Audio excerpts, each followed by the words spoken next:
Hello बच्चों, let's see this question.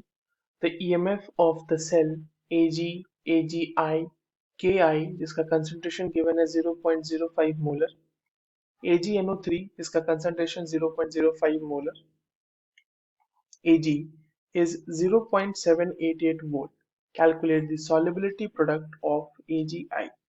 बहुत ही straight forward सा क्वेश्चन है। चलिए इसे सॉल्व करते हैं।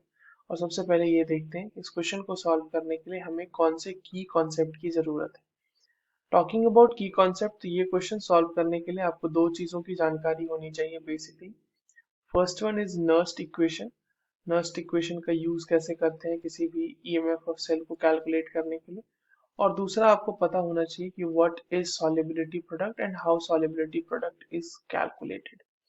अगर ये दोनों चीजें आपको पता है तो आप आसानी से इस क्वेश्चन को सॉल्व कर सकते हैं।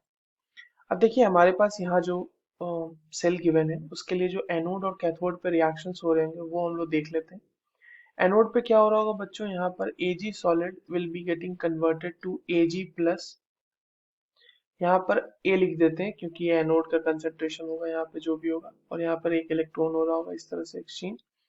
और कैथोड की रिएक्शन भी बच्चों कुछ इस तरह से ही होगी, बस थोड़ा सा उसमें रिवर्स हो जाएगा आपका रिएक्शन। ये कैथोड ऑब्वियसली ये एक्वस होगा, यहाँ पर भी एक्वस ही होगा, ये एक्वस मीडियम में है। ये भी एक इलेक्ट्रॉन गेन करके यहाँ पर से बना रहा होगा Ag सॉलिड। ठीक है। ओवरऑल अगर हम रिएक्शन की बात करें तो ओवरऑल रिएक्शन हम बात करेंगे कि Ag solid plus Ag plus का कंसंट्रेशन, और ये हम कंसंट्रेशन रखेंगे कैथोड वाला यहाँ पर, है ना। C लिख देता हूँ मैं इसलिए बार बार उसमें। तो Ag प्लस ये कंसंट्रेशन होगा एनोड वाला, ये भी एक्वस है, और प्लस Ag सॉलिड। ठीक है। अब देखिए ये जो हमारे पास पूरा का पूरा सेल रिएक्शन लिखा हुआ है, इसके लिए हम ईएमएफ ऑफ सेल या नर्स्ट इक्वेशन को अप्लाई करेंगे। जब आप इसके लिए नर्स्ट इक्वेशन को अप्लाई करेंगे तो देखो नर्स्ट इक्वेशन का जनरल फॉर्म क्या होता है, E cell is equals to E naught cell minus 2.303 R T upon n F log Q, जहाँ पे क्यू जो है वो रिएक्शन कोशेंट है। ठीक है। अब जो हमारे पास गिवन रिएक्शन है उसके लिए हम उसको अप्लाई कर देते हैं। अब देखो क्योंकि एक चीज ध्यान में रखना है यहाँ पर कि यहाँ पे ई नॉट सेल जो होगा वो जीरो होगा।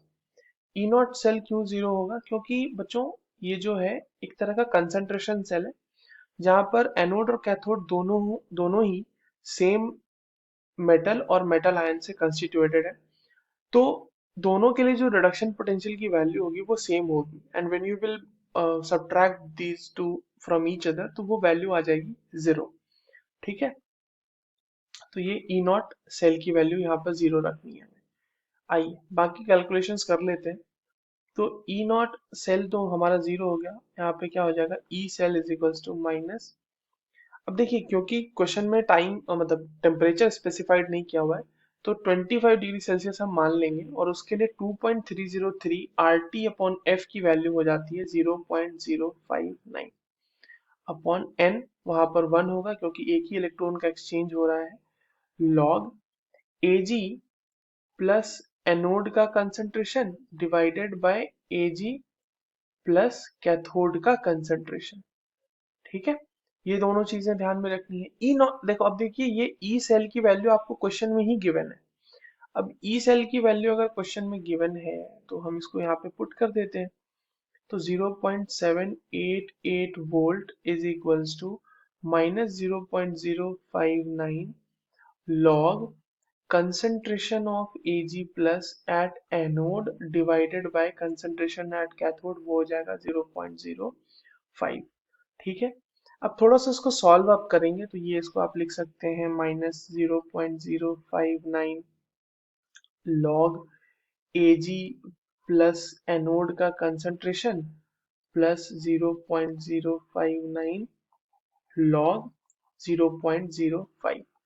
थोड़ा सा इसको जब आप सॉल्व करेंगे तो वहां से आपको डायरेक्टली Ag प्लस का वैल्यू आ जाएगा, कंसंट्रेशन का वैल्यू आ जाएगा, वो आ जाती है value 2.303 into 10 to the power minus 15 molar, right. अब आपके पास Ag प्लस का कंसंट्रेशन आ गया। ये निकालना जरूरी था क्योंकि हमें सॉल्युबिलिटी प्रोडक्ट निकालना है।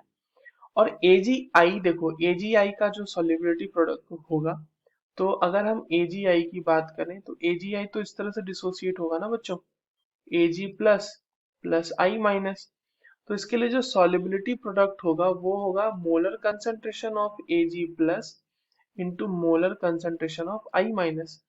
Ag प्लस का कंसंट्रेशन हमने निकाला 2.303 into 10 to the power minus 15, और हमने I माइनस का भी कंसंट्रेशन निकाला।